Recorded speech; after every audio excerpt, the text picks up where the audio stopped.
Hi, Tom from bknutrition.com, and in this video I want to talk about how much weight you should be lifting in the gym in order to burn the maximum, or build I should say, the maximum amount of muscle. Now this will vary between males and females, obviously for certain genetic reasons. However, as a general rule of what I've noticed from coaching both men and women in person and online for the last 10 years, is that when women are training, they generally tend to master the exercises and are quite happy to stay at a weight that is safe and not the most easy for them to lift, but they are happy lifting that weight for 10 to 12 or even 20 reps. And there's a certain reluctance for them to lift a bit heavier. Whereas on the other side, when I've coached men, both online and in person, there is a tendency for men to want to increase the weight before they've mastered the exercise. Now you could call this a sexist approach, but it is actually what I've observed over the last 10 years.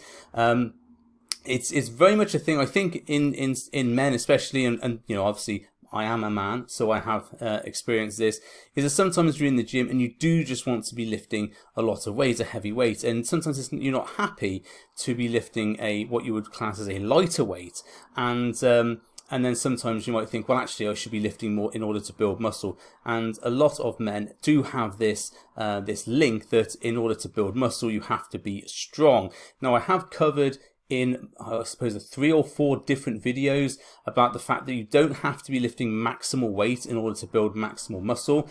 Those two things are not linked in terms of you have to be strong and you have to be strong in order to build muscle. Yes, you have to lift more weight, you have to get stronger, but lifting the maximum amount of weight doesn't always, and in fact never, translates to the maximum amount of muscle because of the amount of reps that you have to do. And if you didn't know, you could go and watch those videos if you want to, but you need at least 7 reps to failure in order to build the maximum amount of muscle. That's what's been studied in research. That's what I've noticed with my own training and with training clients. 7 to 15 reps seems to be the sweet spot, and around about 3 to 4 sets seems to be where it's at. Now that doesn't mean as a man you shouldn't aim to lift heavy, and you know, myself included, I've gone to try and lift 1 or 2 rep maxes on deadlift and squats and stuff like that. However, that shouldn't be what your workout is primarily composed of. Yes, we do want to see what we can do in terms of how much weight we should be lifting, but that doesn't mean that every single workout we're doing we should be doing 1 or 2 rep maxes. In fact, in all of my coaching programs, when I've worked with clients, I always give them a sort of 5 rep minimum for things like deadlift, bench, squats and so forth. The reason for that is because if you're lifting a super heavy weight, you're going to put your entire strength, your entire effort into getting those 1 or 2 or 3 reps.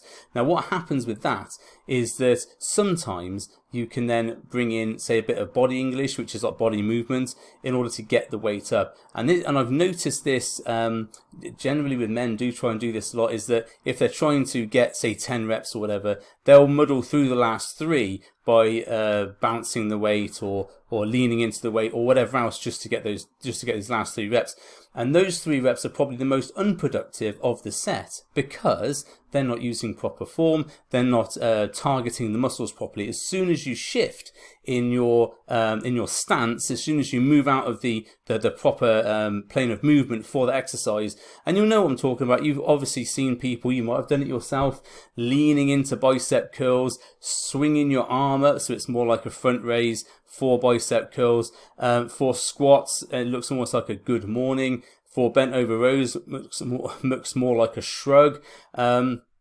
Yeah, all those things that happen in the gym, which you might have done yourself and you've probably seen other people doing.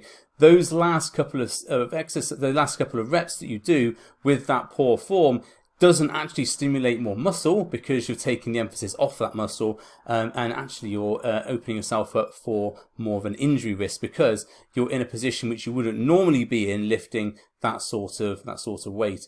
So this is why I say to a lot of guys when they're lifting is that why don't we drop the weight a little bit and go for a bit of higher volume, between 7 to 12 reps, rather than going for the sort of like 3 to 5 rep target. And it's normally in the workouts that I have with my clients, my programs, that actually that 5 is the minimum reps. And sometimes it's nice to get 2 or 3 reps to see what you can do, like I've said before.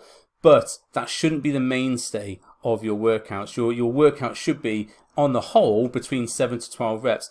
Now, I've done workouts where I've gone up to 20 reps, even 40 reps sometimes on things like leg press and stuff like that. And that is more of a sort of a challenge overload situation where you're really trying to push the muscle outside its comfort level.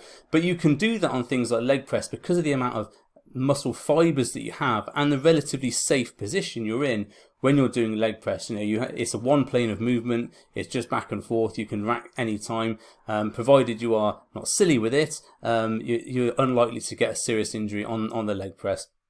And so you can do those sort of things, those high reps. So as certain muscle fibers fail and others take over, you can get that high rep amount. But certainly it doesn't lend to all exercise. I wouldn't recommend, say, 40 reps on bicep curls and stuff like that.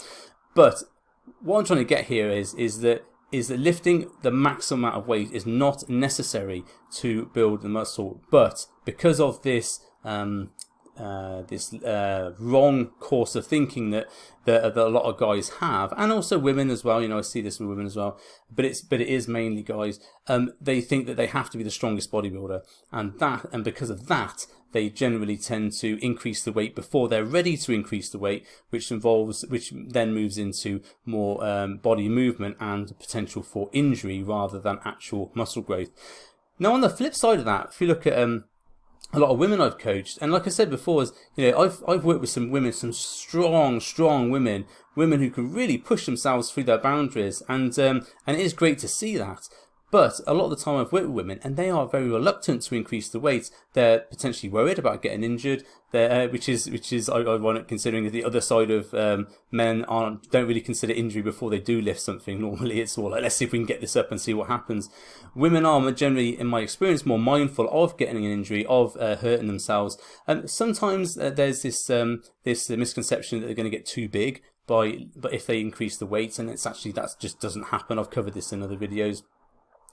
So yeah, they're very happy to stay at a lower weight, and maybe this is from a mindset of just wanting to be toned, for want of a better word, and for not really wanting to grow a lot of muscle. However, toned, as in what you're thinking of as good muscle tone and good shape, does actually come from taking muscle to failure, and that's what we should be doing.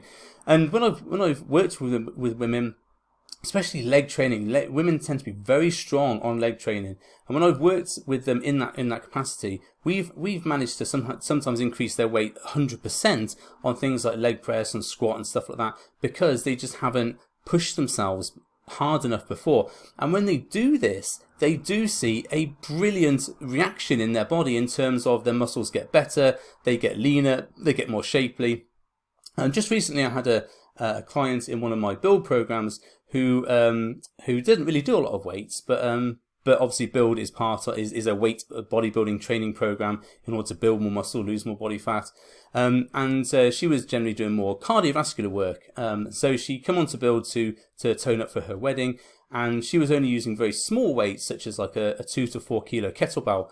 And when I suggested that she can actually go up to say a 6 or an 8 very quickly, she was a little bit reluctant. However, she did go and buy those kettlebells. She did put the work in, and actually now, and this is sort of 8 weeks on from that, she's actually at the stage where she needs a 10 or a 12, and she's progressed massively quickly because she had that strength there, but just wasn't tapping into this. And this is something I've seen, I would say about 90% of the women I work with, they are a lot stronger than they give themselves credit for, and could benefit from increasing the weight. And they're still getting their 7 to 12 reps, of course. They're still in that bracket for maximum muscle building, but they just aren't pushing themselves hard enough.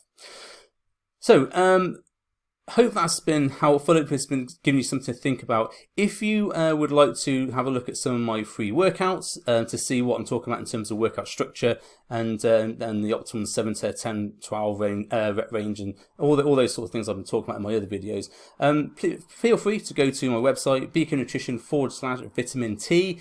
If you go there, you can get, I think it's about 10 days worth of free workouts, which you can then try out in my app and see for yourself. Also, I have a load of other free tools on my website which will help you build and construct your own diet, help you get started in terms of calories and macros, and also give you some ideas for muscle building and losing body fat. All that's accessible from my website, bknutrition / I think it's services. But if you go to BK Nutrition and click on the services tab, you can certainly see all those free things there. Hope this video has been helpful for you. Hope it's given you some insight, something to think about. If you did like this video, please do click the like button and subscribe if you're not a subscriber. All those things help my metrics and get me to hopefully somewhere towards the top of the pile, and help share my information with other people and hopefully can benefit them as well.